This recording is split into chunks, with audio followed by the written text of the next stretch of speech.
check that spot. I got you. Yeah. Do we have 9:30? Is that what everybody's got? There he is. Okay. So just real quick, before I get started, I'll just kind of give you a rundown so you guys know what to expect here.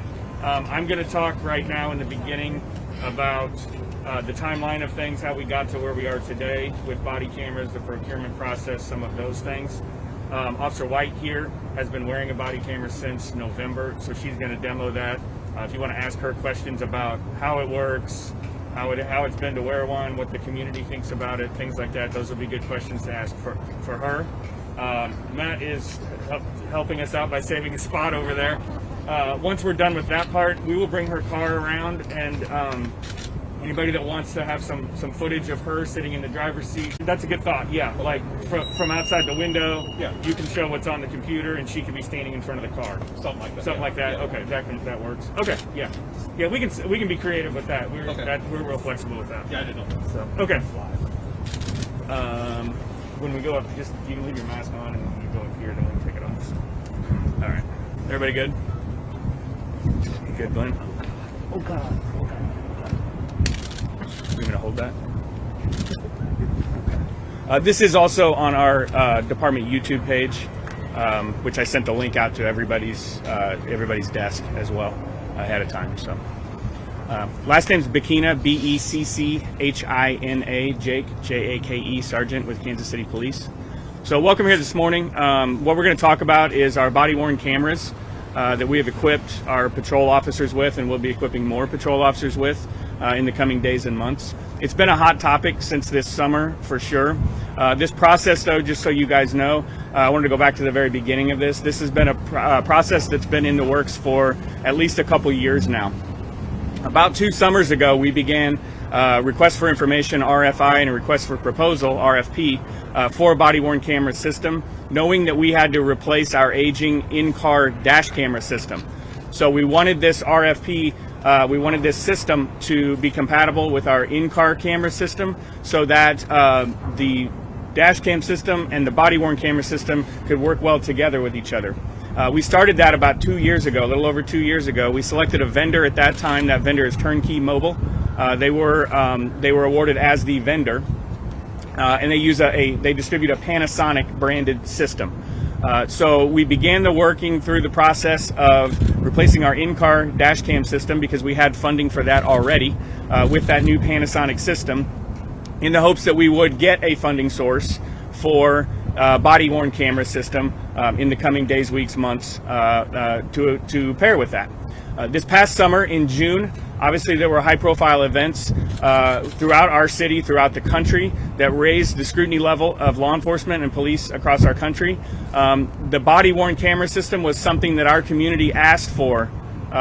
From the bottom of their heart, they asked us to have a body-worn camera system. It was something that we heard them over and over again saying that they wanted, and it was something that was a priority for us. We just lacked the funding source.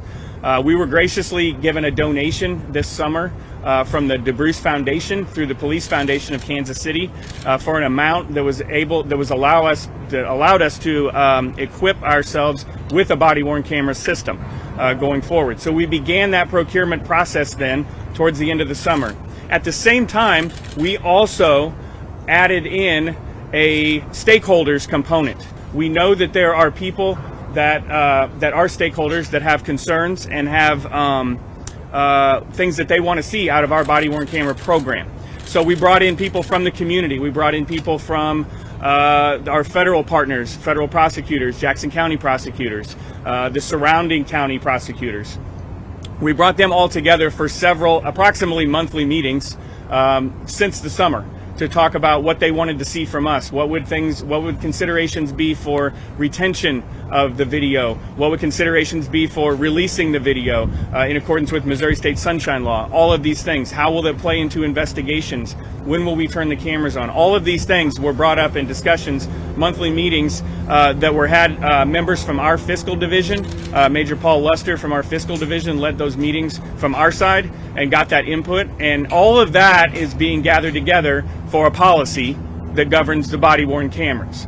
So that policy is in the works right now, but we didn't want to wait for a policy. When we started getting body-worn cameras, we deployed them out into the street.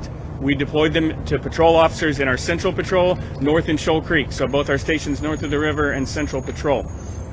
As we started getting them in, we have gotten 340, which was our entire first order of body-worn cameras. We have gotten them in and we've gotten them out deployed.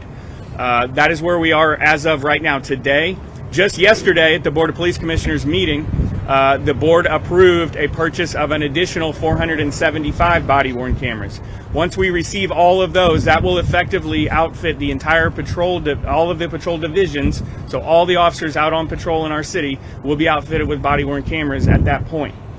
So that's where we are now and where we are looking forward.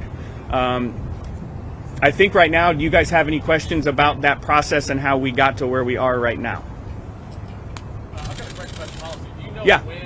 when the policy is kind of going to be, I guess, put together? Because we haven't seen a whole lot of it. Maybe a draft or something like that? Correct. Yeah. So it's being drafted right now. There are discussions that the executive committee gets together and has discussions around the policy. They put things together. It has to be shared with our FOP per our MOU with our FOP. Then it is sometimes presented to the board, or sometimes it goes back and forth a little bit. The goal right now is for that to be presented. And correct me if this hasn't changed. At next month's board meeting, for that to be presented for their approval. They may approve it, they may send it back, they may want changes. If anybody watched the board meeting yesterday, there were 2 policies that were sent back for changes to be made. That's very common. But we are pretty far down the road with that policy. The good news is for years we have had dash cameras in our police cars that have produced video associated with investigations, associated with police contacts with the public. So we're not reinventing the wheel here. It's video that we have in our system that some will be available for public viewing and some will be part of ongoing investigations. So we have that framework in place. A lot of those retention and releasing and how we manage that video, a lot of that's in place already with our in-car camera system. So it'll look very similar to that. As an example, right now we store all of our camera footage for 1 year. That's what we're storing it for right now. If that needs to change based on storage amounts because of how much video is coming in with our body-worn cameras, then we can adjust that. And some of that will be outlined in the policy about how we will handle that. But that's how we are right now because we had those things in place. So we were able to roll out this body-worn camera program in a way that is kind of matches with our in-car dash camera program that was already in place. So now let me ask you, I just want to make sure, with your in-car dash cam system, if somebody feels as though, an officer might have been unruly, would they be able to access that currently? That's a great, you're talking about the citizen themselves? Yeah. So it'd be so if they make an OCC complaint through our Office of Community Complaints, the OCC investigators would access any body-worn camera footage, any dash camera footage, any surveillance camera footage from across the city, and that could be associated with any potential internal investigation as well. That's already in place. The citizens themselves are not granted any additional access than the general public for the availability of camera footage, be it from an in-car camera or from a body-worn camera. Hopefully that makes sense. So the Missouri State Sunshine Law governs what is public access for people to have access to camera footage, be it in-car camera or a body-worn camera. Many times it's part of ongoing investigations, and that camera footage is protected for the sake of the investigation. So it would be part of the investigative file, and it would not be available in an open and ongoing investigation. Once that investigation is closed, the criminal investigation, I'm saying, once that is closed, then all of that investigative file becomes a public record. So Jake, what is the current policy for officers like Officer White for them to use the cameras? I mean, when do they turn them on? When do they turn them on? Yeah, it's exactly the same as the in-car camera. So any citizen contact, if they're having any call for service, the camera comes on. Officer White will better be able to explain the functionality of it. The camera comes on when the lights and sirens come on. Officers are responsible for turning that camera on when they have contact with a citizen on a call for service. If they get out on a pedestrian check or stop a car, all of that, they're expected to have that on just like they are with the dash camera, with the in-car camera system. How do you propose the department will sustain funding for this in the future? How much is this initial cost, and how you plan on funding this in the immediate future? That's a great question. I would have to look into from our fiscal. I don't know if The sustained funding, what's the cost now? There was obviously a large initial cost to buy the cameras and the storage and all of that. The ongoing cost, I think, is It could just be, the storage, the charge storage rate. additional storage. But So the life cycles of the cameras should be 5, 6, 7 years. okay, yeah. So the hardware themselves, the cameras, 5 to 7 years.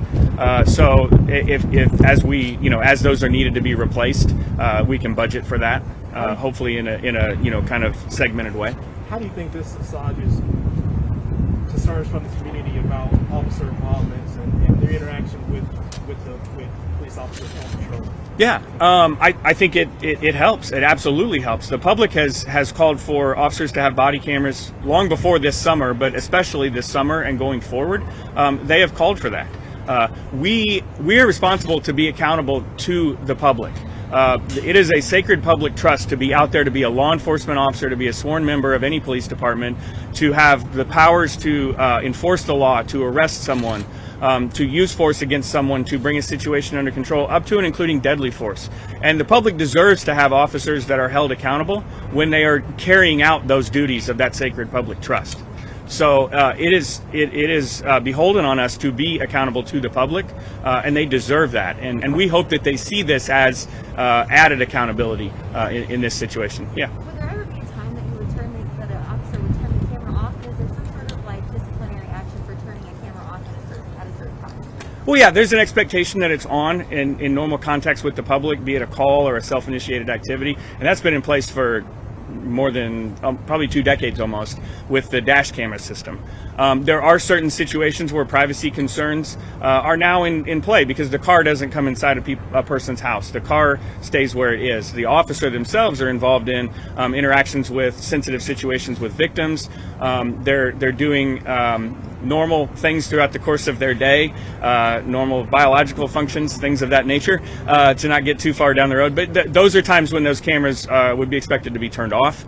But again, just like the in-car camera system, they capture what is in front of that officer right there in that interaction and the audio, and so they're expected to be on during the course of normal interactions. And that expectation is not anything new for officers that are out on patrol. They are used to operating in that environment because they've had a microphone pack and a camera in the front of their car for the vast majority of all the officers that are out on patrol for their entire career. Jake, I do think there is a worry, though, that if something bad happens, right, and there's some concern from the public, I think there is a worry, what happens if the camera was off and there's no footage of this incident where there's a lot of public interest? What would happen next? Sure.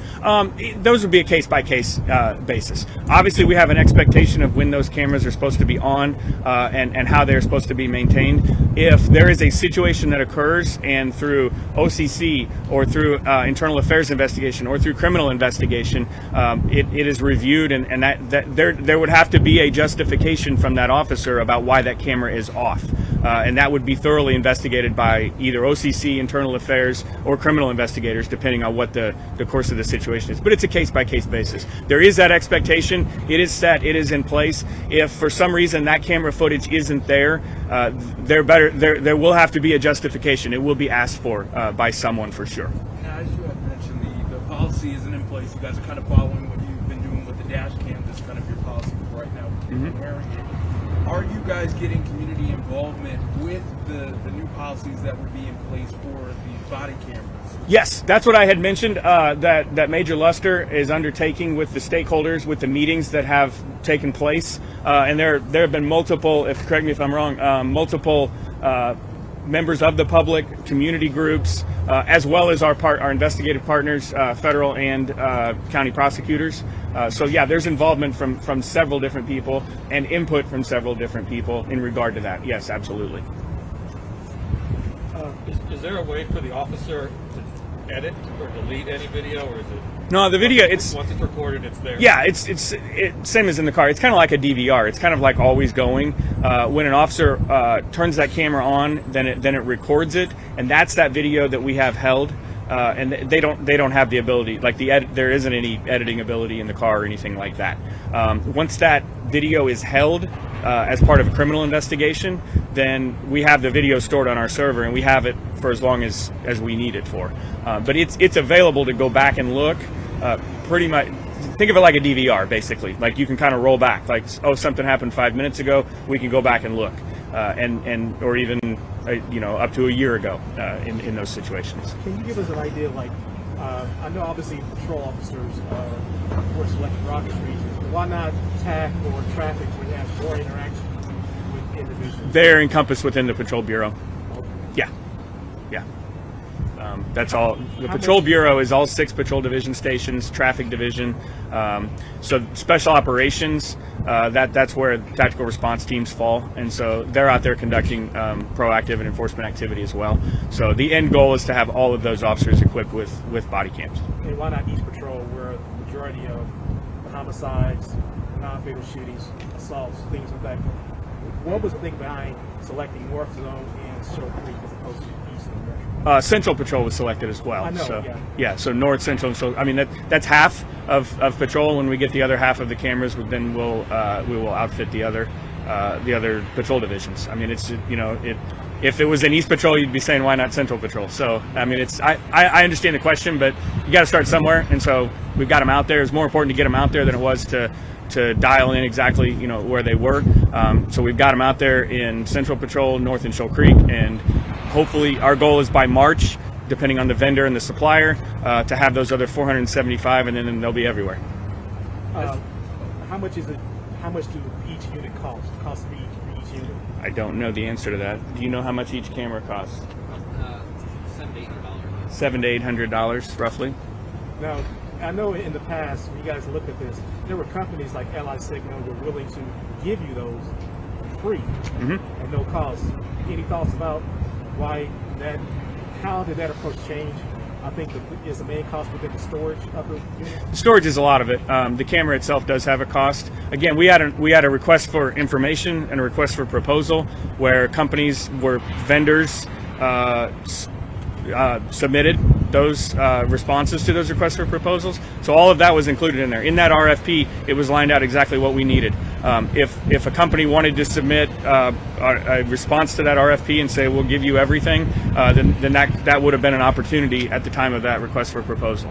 Were there other cities that the police department looked at in terms of how they can match their program to their, like a peer city, to see how their program works? We're always reviewing what peer cities do. Our research and development division has a list of peer cities that they are in contact with, and the project officers are assigned to reach out to them for a variety of things. So they're in touch with that, and that would come into play in something like this too. Again, that research and development division is who is responsible for the development of the policy. So peer city review or peer city discussions is something that comes into play on many situations with regard to policy development. Yeah. So you guys not determine the cost for storage?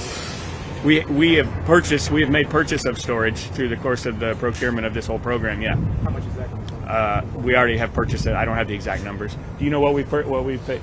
Yeah, we'd have to. Going with the in-car and this. Yeah, because it was all the whole original thing. Not to get too far down the road here with everybody. The whole original thing involved in-car camera, storage, and dash cam. So it was a whole encompassing. When we replaced the dash cam, we had funding already allocated to replace dash cam and additional storage. So we had the storage if we ever secured the funding for the body cameras to purchase them. We have that now. And so it's been a piece-by-piece thing over the last couple of years.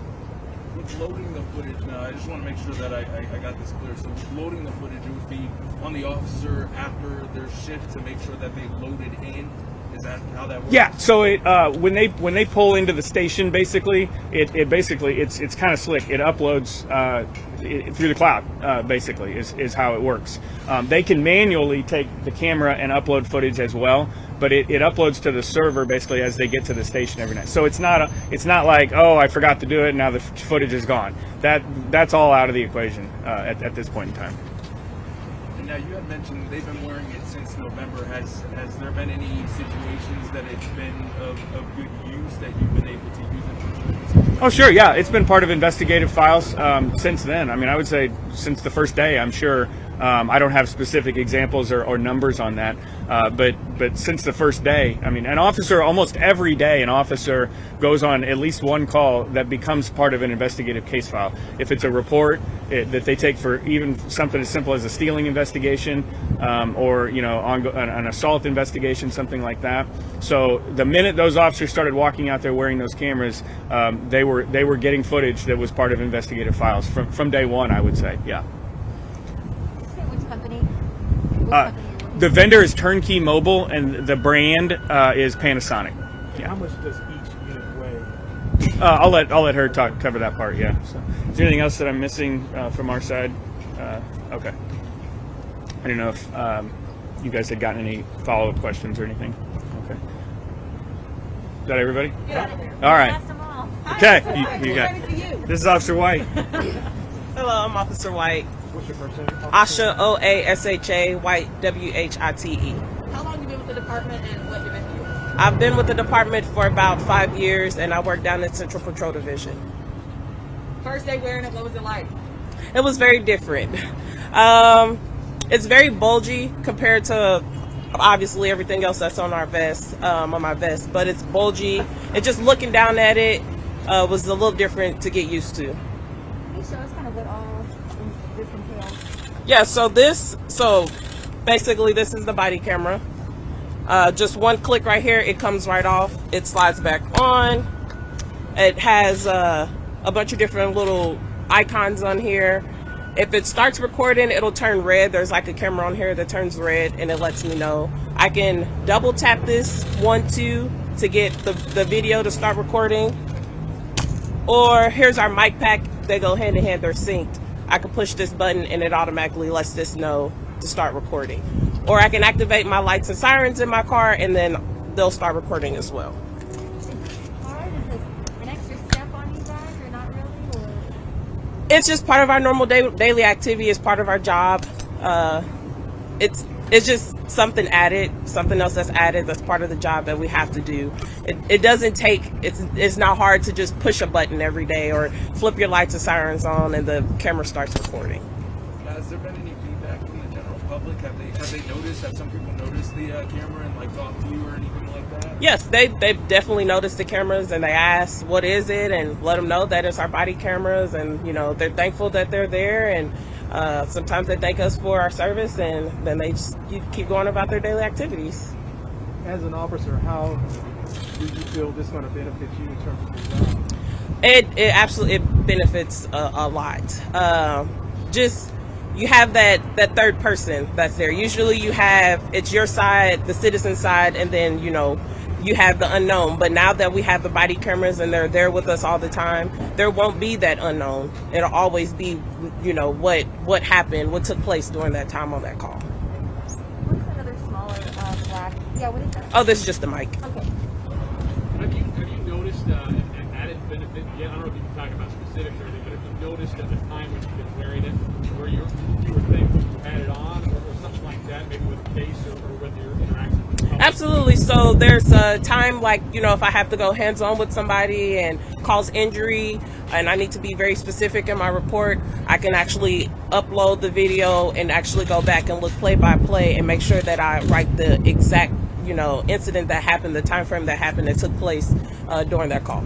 How do you think this will strengthen the police department and your relationship with people that you come across on the street? I think it'll strengthen the police department and our relationship 100%. Just allowing that community to have a little bit more trust within the police department, knowing that there's not a chance, that an officer can tell a story, or that there's always somebody that's watching us all the time, and there's audio that goes along with it, so you can't steer from what the truth is. Has there been any surprises since you've been wearing it? The one surprise I will say is, remember to take it off when I go to the bathroom. That's like, you go to the restroom, you don't think about it, and then as soon as you get into the restroom, you look down, you're like, oh shoot, so I try to take it off, put it in my pocket, or lay it face down. The only other thing is it does record like maybe 30 to 45 seconds before the camera is pressed to go. So sometimes you'll have that audio going that's let you know what's going on. How you spell your first name again, man? OASHA. Could you pronounce it one more time? Asha. Yes, ma'am. And now have other officers within the department reached out to you and kind of asked some of the folks that actually do have the cameras, like, you know, have you guys had conversations about it and whatever the conversations kind of been like? Absolutely. Obviously, it's something new, so everybody's wanting to know how does it work? How do you feel about it? You know, what's the pros, what's the cons? And we all give our take on how we feel about the camera. I mean, personally, I enjoy it. It's just a part of me is how I see it. It's just a part of me. We have our phones in our hands every day. We're always recording, so there's just another camera in the picture. Do you feel like it's an added layer of safety for both you and the citizens? Yes, ma'am. Can you go ahead and just elaborate on that? How that makes you feel safe? Well, so for instance, last week we had a call with a lady who she was very combative, and it just shows her combativeness and us being willing to work with her, try to get her to stop being combative. With that along, there was maybe like 15 other people outside still recording as well. So it just makes you be very condescending on your surroundings, making sure that you're taking good care of people and that you're not treating people in any type of way. Any more questions? Anything else you think it's really important for people at home to know? Don't be afraid of the police. Just whenever you see us, it's okay to say hi. We'll say hi back. We're human too, just like you guys. Even though we wear this uniform, we like to be acknowledged, and we like to acknowledge other people and talk to people and have conversations. So you're modeling for us? I can be. If you can give her like 2 seconds to come grab her car and pull it right up here. Okay. And then we can go through.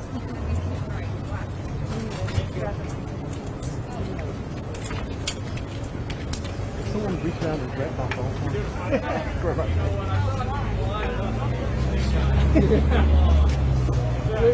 Tell me your dating tips.